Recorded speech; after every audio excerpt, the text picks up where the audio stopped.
Welcome to Fluent Studio. Learn English the smart way. Speak better. What if I told you that the fastest way to learn English has nothing to do with textbooks, grammar rules, or vocabulary lists?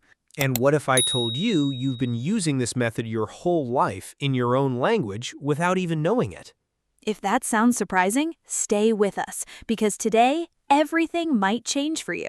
Welcome to English Today podcasts. We are so glad you're here.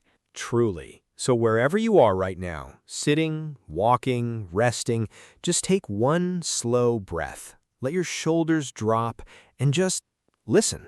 You don't need to be perfect today. You just need to be present.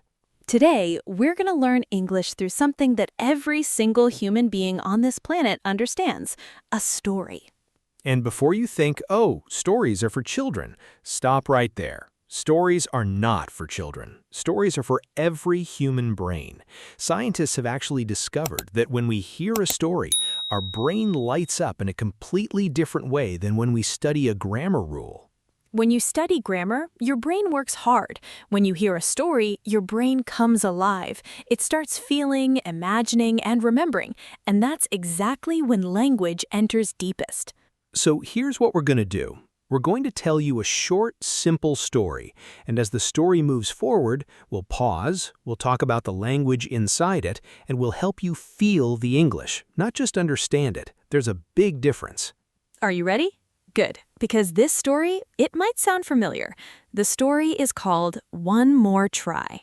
Sarah was a young woman with one very big dream: to speak English. Every single morning she opened her books. Every night she listened to podcasts just like this one. She practiced words in the mirror. She wrote sentences in her notebook. But every single time she tried to speak English with a real person, something happened. Her mind went completely blank. The words disappeared. She opened her mouth, and silence came out. Let's pause right there, because if you've ever felt that, if you've ever known the answer but couldn't say it, then you already understand Sarah completely. And here's an important phrase from that moment. The words disappeared. Say it with us. The words disappeared. This doesn't mean the words were literally gone. It means the fear was bigger than the voice. It's one of the most common feelings English learners have, and almost nobody talks about it. Now, back to Sarah. One afternoon, she was sitting alone in a small coffee shop. She had her notebook open. She was quietly practicing. She thought no one would talk to her.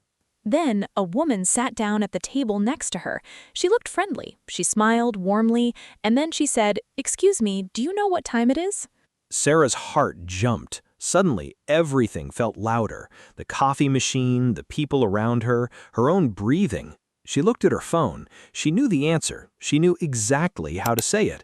But something inside her said, "What if I make a mistake?" And here is the moment that changes everything. Sarah closed her eyes for just 1 second. She took one quiet breath, and then she looked up and said, "Yes, it's 2:30." The woman smiled and said, "Thank you so much." And that was the whole conversation, just 5 words. But for Sarah, those 5 words felt like the biggest achievement of her life. She looked back down at her notebook and she was smiling.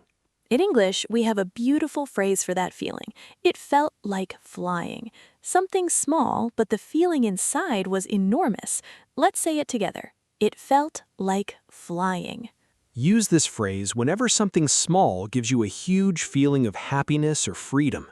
You can say, "Speaking English for the first time felt like flying," or "Finishing my first English book felt like flying."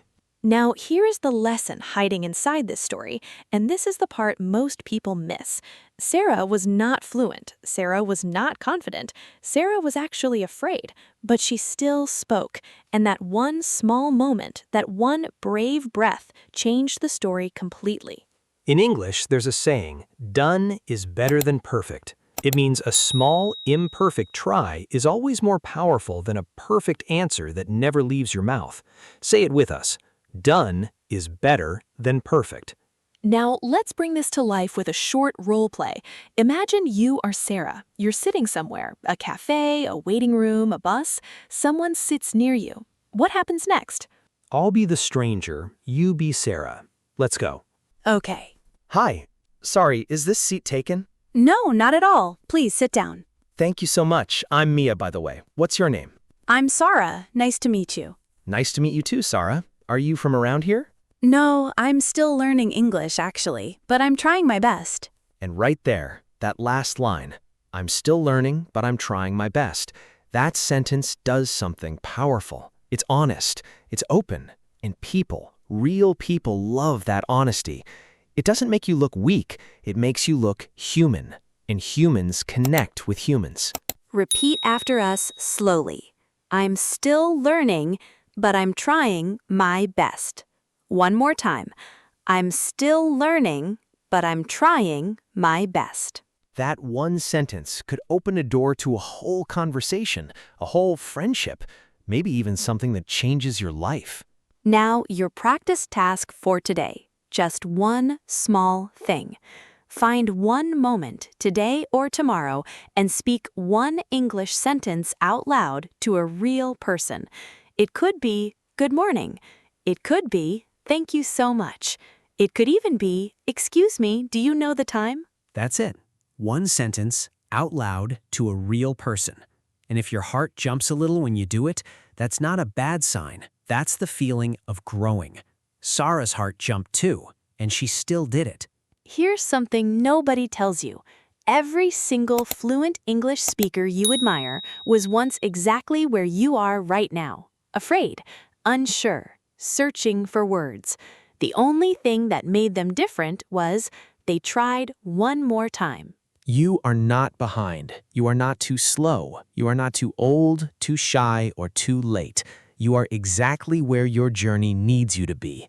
And right now, you are moving forward. We are genuinely proud of you for listening today, for showing up, for trying.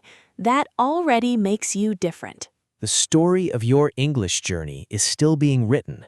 Every episode you listen to, every word you repeat, every sentence you speak is a new page. And today, you added one more.